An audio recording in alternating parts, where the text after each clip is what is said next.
Сәлеметсіздер ме? Бүгін сіздермен сәбидің көзі бұлшықтанса не істеу керек? Яғни іріңдесе, көз қызарса, қабақ асты көгерсе не істеу керек? Қараңыздар, қалай болған?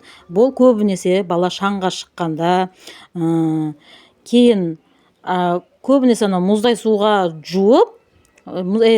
жуып, кәдімгі ыстық болсын, мұздай болсын, суға жуғаныңызда кәдімгі бетін сүртіп алмасаңыз, кәдімгі осындай іріңге алып келуі мүмкін. Бұны көз шамалдауы деп айтылады.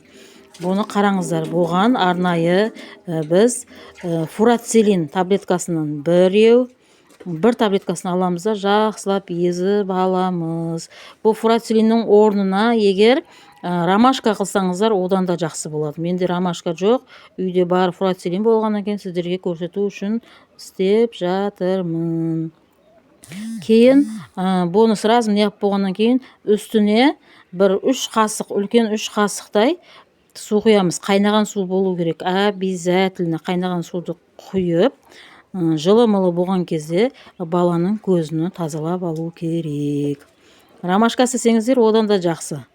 Ромашкадан былай істейсіздер, 100 грамм суға 1 ас қасық ромашканы салып, дымдап, жылығандан кейін көзіні сүртіп алуларыңыз керек. Қараңыздар, мен ватный дискті алдым, осындай таза ватный дискті алып, кәдімгі бұны қысастыр, қысып алуларыңыз керек. Бұл ащы ғой, ащы болғаннан кейін егер көздің ішіне кірсе, көзіні ашытады. Мен кәдімгідей қатты қылып қысып алдым.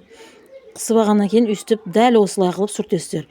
Баланы көзін қараңыздар, кәдімгідей бұл қышымшиды. Қышымшығаннан кейін көзін сүрткен кезіңізде бұл уже ауырсыну болады.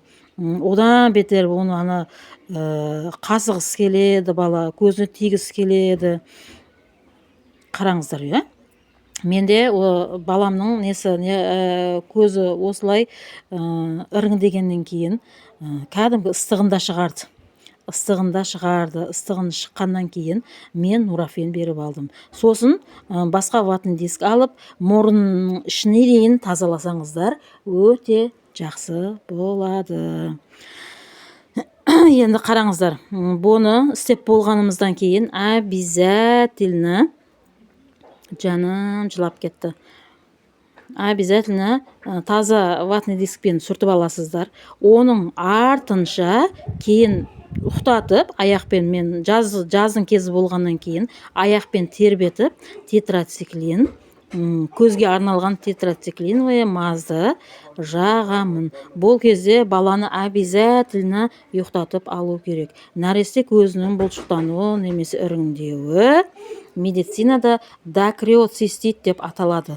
Бұны да біліп жүріңіздер. Қараңыздар, ұйықтатып алдым. Бұны ұйықтатып алғаннан кейін жаймен подводка жағамыз ғой көзге, тура сол сияқты қылып жағып шығамыз. Мен балам сезгірлеу негіз. Сезгірлеу. Бір көзі демеңіздер, негізі 2 қабағына да жағыңыздар. Обязательно бұл кезде баланы ұйықтатып алу керек. Біреулер негізі бала ойнап жүрген кезінде де жағып қояды ғой. Ол өте қатты қателік. Негізі ондай вообще болмайды. Наоборот, ол кері әсеріні көрсетуі мүмкін. Қараңыздар, көзіне тетрациклин жағып қойдым, сап-сары болып жағулы тұр. Енді бұл бала біраз ұйықтау керек. Балам негізі 1 сағаттай ұйықтап алды. Оның артынша тұрғандан кейін мен не жасадым? Кәдімгі укроптың дәндері бар ғой, сол укроптың дәндеріні құрғақ салфетканы алып, мен еще таза салфетка болу керек. Суланған, иісі бар салфетка болмайды. Иісі жоқ, құрғақ салфетка болу керек. Үстіп укроптың дәнінен жарты қасықтан салып алдым. Бұны салып алғаннан кейін обязательно жақсылап байлау керек. Жақсылап бұны бір байлап алғаныңыздан кейін бұны тефальда ыстық су бар, соны бір жарты бокалдай қылып, мынау укроптың кәдімгі шөгу керек. 1, 2, 3, 4, 5 деп батырып алсаңыздар, өзі кәдімгідей жіпсейді бұл. Бұл не істейді?